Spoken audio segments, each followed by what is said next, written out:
ઓછા મસાલામાં જબરજસ્ત સ્વાદ. ચાલો આજે આપણે બનાવીએ કાઠિયાવાડી સ્ટાઇલ રીંગણાનું શાક. તો સ્વાગત છે તમારું કુક વિથ પ્રિયંકા ચેનલમાં. તો ચલો આપણે બનાવવાનું શરૂ કરીએ. સૌપ્રથમ આપણે રીંગણા કટ કરી લઈએ. હવે આપણે કઢાઈમાં તેલ એડ કરીશું. તેલ થોડું વધારે રાખવાનું છે. તેલ ગરમ થાય એટલે આપણે લસણની ચટણી એડ કરી દઈશું અને એકદમ સરસ રીતે મિક્સ કરી લઈએ.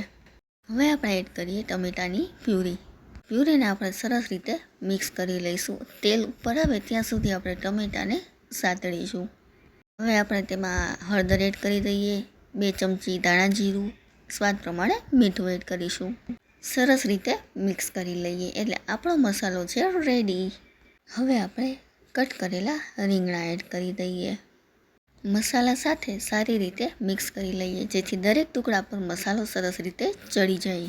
જોઈ શકો છો મસાલો સરસ રીતે ચડી ગયો છે. 10 મિનિટ આપણે શાકને સારી રીતે ચડવા દઈએ. 10 મિનિટ પછી આપણે ફરીથી શાકને એકવાર ચેક કરી લઈએ. એકવાર સરસ મિક્સ કરી લઈશું અને ફરીથી આપણે 10 મિનિટ માટે શાકને ચડવા દઈશું.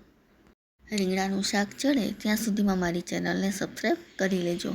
તો મિત્રો તૈયાર છે આપણું એકદમ મજેદાર કાઠિયાવાડી સ્ટાઇલ રીંગણાનું શાક. આ શાક તમે એકવાર બાજરાના રોટલા સાથે જરૂરથી ટ્રાય કરજો. જો રેસીપી ગમી હોય તો વિડીયોને લાઇક કરો, ચેનલ કુક વિથ પ્રિયંકાને સબસ્ક્રાઈબ કરો અને આવી સરળ અને સ્વાદિષ્ટ રેસીપી માટે જોડાયેલા રહો. મસાલો દેશી, અંદાજ કાઠિયાવાડી, એક કોળિયો ખાશો પછી યાદ કરશો પ્રિયંકાની રસોઈ.